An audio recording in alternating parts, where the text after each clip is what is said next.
Evaluasi penyaluran bantuan sosial tunai, Inspektorat Jenderal Kementerian Sosial melakukan uji petik lapangan di Kabupaten Gunung Kidul, Daerah Istimewa Yogyakarta.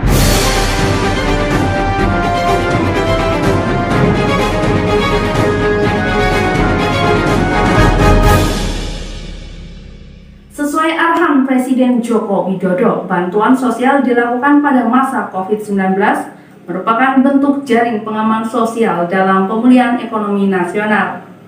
Hal tersebut juga sebagai bentuk perbaikan pelaksanaan penyaluran bantuan ke depannya. Tim Inspektorat Jenderal Kementerian Sosial melakukan evaluasi penyaluran bantuan sosial tunai di Kecamatan Pelayan dan Gedang Sari Rabu 2 September 2020. Kegiatan tersebut merupakan rangkaian kegiatan program pengawasan evaluasi yang dilakukan oleh Inspektorat Jenderal terhadap pelaksanaan penyaluran bantuan sosial tunai dan program sembako di kabupaten atau kota provinsi daerah istimewa Yogyakarta. Kami beserta tim datang ke Kabupaten Gunung Kidul ini dalam rangka melakukan evaluasi terhadap program bantuan sosial tunai dan bantuan sosial pangan atau bantuan sosial sembako, di mana kita melihat bahwa beberapa KPM atau penerima manfaat di lingkungan masyarakat banyak yang memang tidak mengetahui terhadap penerima bantuan, terutama yang melalui himbara.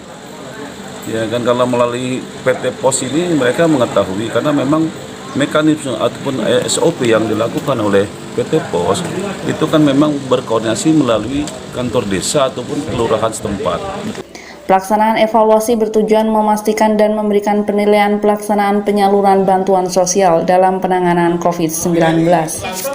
Sesuai arahan Presiden Jokowi, bantuan sosial digulirkan pada masa pandemi COVID-19 merupakan bentuk jaring pengaman sosial dalam rangka pemulihan ekonomi nasional.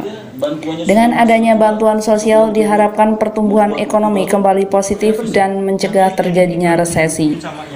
Hal tersebut menjadikan konsen Menteri Sosial terhadap pelaksanaan penyaluran bantuan sosial secara cepat dan tepat. Dari hasil pengamatan sementara di lapangan, tim Inspektorat Jenderal Kementerian Sosial memberikan apresiasi atas pelaksanaan penyaluran bantuan sosial tunai di Kabupaten Gunung Kidul. Melalui SP, surat pemberitahuan, di mana di situ ada 3 barcode untuk 3 bulan untuk periode 1, 2, dan 3. Gitu. Nah, memang pada pelaksanaannya memang kami melihat di lapangan bahwa ada masyarakat juga yang memang telah mencairkan untuk tahap pertama, ada juga yang tahap kedua. Sedangkan tahap 3, banyak juga dari masyarakat yang tidak sempat mencairkan dengan berbagai macam problem ataupun masalah-masalah. Nah, kini juga kita akan melakukan koordinasi juga dengan direktorat terkait. Kenapa di tahap ketiga ini menjadi tahap penentu untuk mendapatkan program lanjutan atau untuk tahap keempat dan kelima untuk program BST.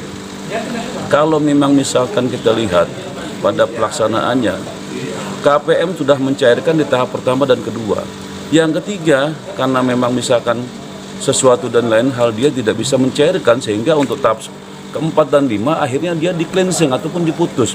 Nah, inilah yang menjadi bahan evaluasi buat kita juga dan juga direktorat, supaya harapan kita ke depan tidak lagi ada batasan-batasan seperti itu, sehingga kita bisa melihat masyarakat itu bisa mencairkan dari mulai tahap pertama sampai dengan ketiga, atau yang lanjutan ini misalkan dari tahap 4 sampai dengan tahap yang ke-9.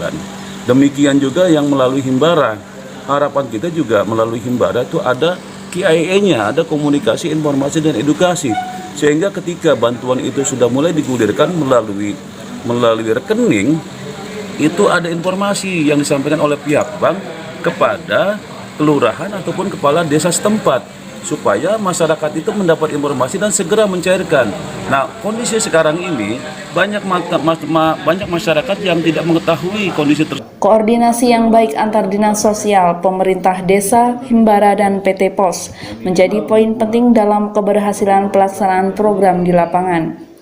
Untuk selanjutnya, hasil evaluasi akan disampaikan kepada direktorat terkait sebagai bentuk perbaikan pelaksanaan penyaluran bantuan ke depan. Ertiana, info hari ini.